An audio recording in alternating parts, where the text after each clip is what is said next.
Hello and welcome. I'm Jose. And I'm Marcus. Welcome to the poverty group. And by watching this video, I hope you might learn something new.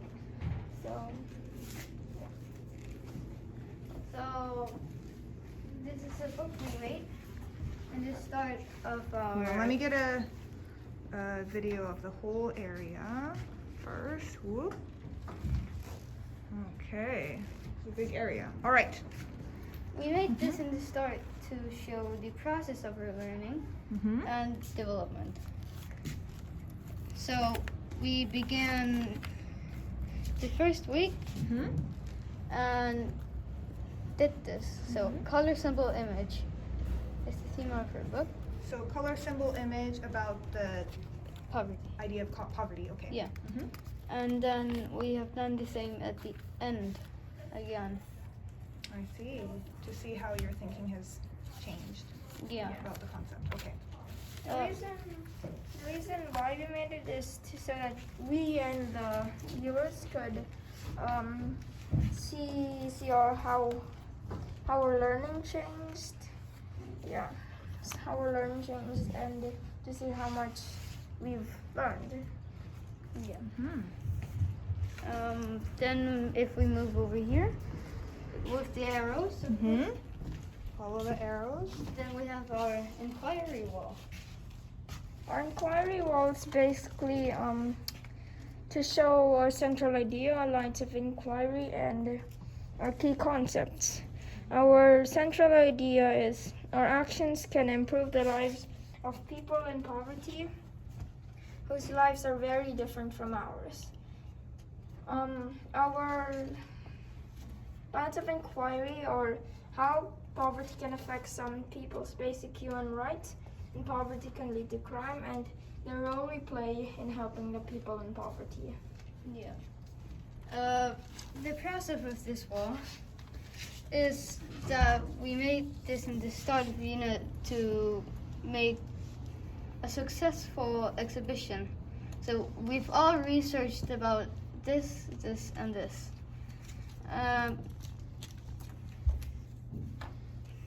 Yeah. Very nice. So by gathering information from our lines of inquiry, we made these two. Okay. So let me get a full video of this display here.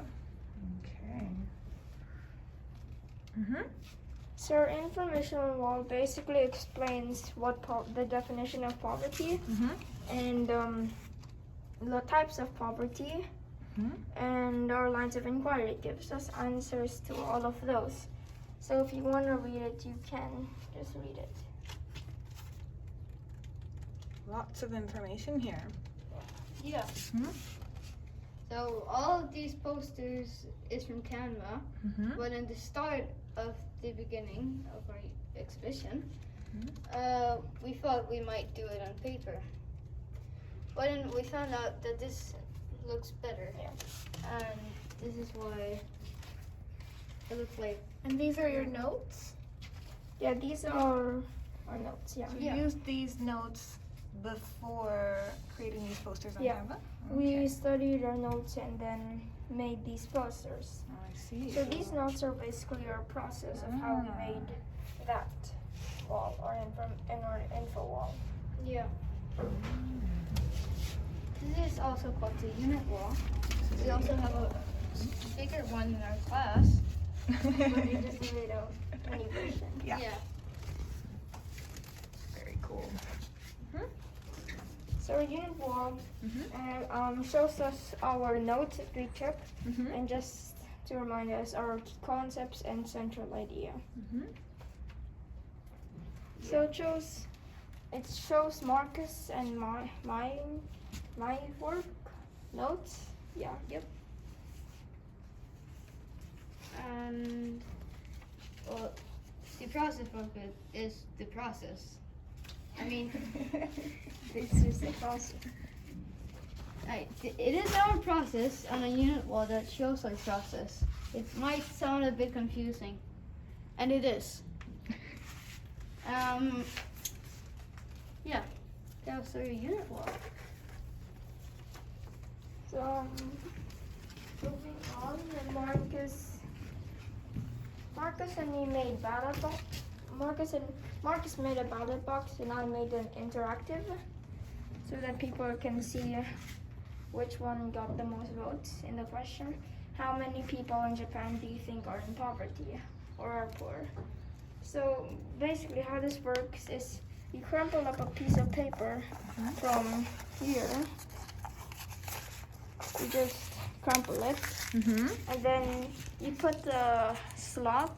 You put it in the slot that which you think is right. So, how many people in Japan do you think are in poverty or are poor? So there's 25, 50, 75, and 100. So if I think it's 25, then you just put it in 25. Ah. And mine is inspired by real ballot boxes, which we learned about in our democracy unit. So how this works is that we collect the information of people who answer these. So this is our paper ballot questions. And you have to circle your answer so we can see. I think this is by Kira. Then, for example, what do you think is the best way of helping people in poverty? Then there's donating or signing up for a team. And then I think Kira answered donating. And then when they're done, they basically just put it back in this box. That's how it And they take it from the side over here? Yeah. Those are the new ones, I see.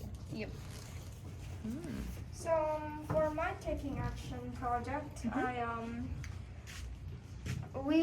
Clara and me raised money to donate to a community pantry in the Philippines to help save poor people. So a community pantry basically is where people can donate things, and poor people or people in poverty can just take what they need for the day. Yeah, and they can take what they need for the day. And we raised 60,000 yen, so right now we can feed about 300 families. Yeah, it's only for one day though. So you can put your donations in here, and we will really like. Oh, so we can still donate? Yeah, you still can donate. Ah, Yeah, so it's quite an you can put it accomplishment. over here. Okay. And what's this?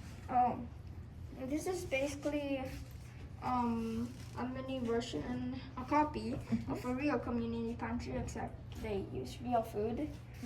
And yeah, it's long tables where you can just get food per people can for the day, for what they need.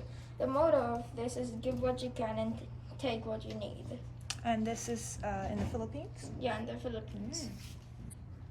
Okay. And here we have the biggest project we've been working on in our exhibition. It's our diorama, which took a lot of time and explains how people might live in poverty. Wow. So if you look, there's a rich side and a poor side. The rich side is basically what might look like if you're living in a rich city, or in the poor side, what you might be living in the poor side. So in the poor side, there are scenes. There are scenes of what might happen to you in poor poverty. So here you might be living in the streets. Over here, sleeping on cardboard or in tents. Or some they just don't have any tents or cardboard to sleep in, so they just sleep in the streets. They don't have any houses or homes. Yeah. And also you might get robbed a lot in here, like children or any person or people just tend to steal since they don't have any money. Or like over there, they're stealing in a store. Yeah. So this is also, it also explains one of our inquiry projects, or an inquiry into, which is how poverty can affect some people's basic human rights or needs. So we can see here, like, the houses are a bit crammed together. So there's not a bit much social life. And this hospital is broken down and I don't think works anymore. Anyone's using it. Yeah. So they don't have access to healthcare at all. Yeah, and like, some houses have a lot of holes that they can't fix because they just don't have enough time or money to just Repair. do it. What's this building? It's This a building? store. Yeah, it's just a Store. mall store. Just like this one. Yeah, except bigger version and more creepier. Creepier. Yeah. As we can see, because of the holes and old houses, they don't have access to much security. Yeah. And there we have like the scenes we wanted to explain. So we have a kid who's over here that lost his arm. He's running away with some candy from a store. Cause like when small kids adapt from other kids or parents. They learn from their parents? Yeah. Yeah. So if they see their parents do something like stealing for their own survival, they might steal too. This kid is stealing candy because he don't have candy.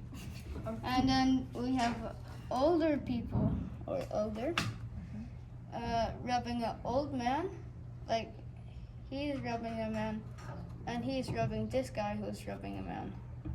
So yeah. So, also in poverty and rich houses, like over here, the streets are much more cleaner than in here. They have a lot of dust and moss growing out of it. While here they're very clean and the streets are also clean. Oh yeah. And this is basically just, the cones are basically just a divider to see where the poverty and rich side are, but I think you can already see that. Oh yeah, and here's the school, which is closed down because it pays too little wages. To the teachers? Yeah, Ah. and that also means that they don't have access to education, which continues the cycle of poverty. So basically generational poverty. Yeah, and So yeah, over here we have our end of unit reflection, end of exhibition reflection. So I chose mine as a salmon swimming upstream because like when a salmon is swimming upstream, it faces a lot of challenges, like when a stone is blocking his path, he has to maneuver somehow, or if he gets too tired, he'll have to take a rest somewhere, but that will make him fall behind the others, so he couldn't rest that long. So as you said, like, we have to rest for 5 to 10 minutes only, and yeah. so I have made one too. It's this one. This one? Yeah, this one. Maybe, So- should we take it out so we can Yeah. get a better look? Okay. I think my exhibition was like jumping out of a plane because like it's my first time and I got really surprised in the beginning and didn't know what to do. I kind of freaked out. And when you're jumping out of a plane, you have to mentally prepare yourself and physically prepare yourself. So like here you just need 2 parachutes for me and Jose, of course. Self-control and everything other you could need. Yeah, and then one way you might just think, oh no, I can't do this, and that's where your partner, in case my partner Jose comes in. So he has been around and helped me very much, and thanks to him. And then like when you land, this is in case when we're done, we almost done. You get like very happy and thankful for what you experienced, because this is once in a lifetime. Yeah. So for also another taking action video to spread awareness, I made a video with Clipchamp. So over here, if you open the second tab in the computer, it would show a video, and you would want to press play to watch it. So basically, if you want to watch the whole thing, you can just press space or just click on it.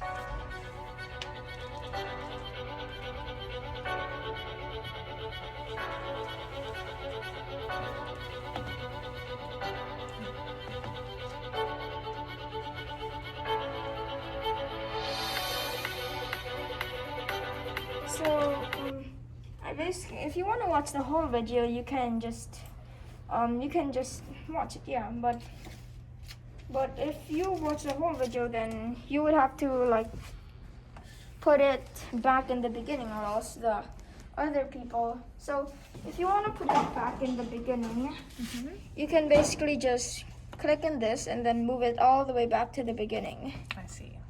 So yeah, I basically posted this on YouTube to spread awareness to other people on YouTube. So other people can also see it. Yeah. Other people can see it, and like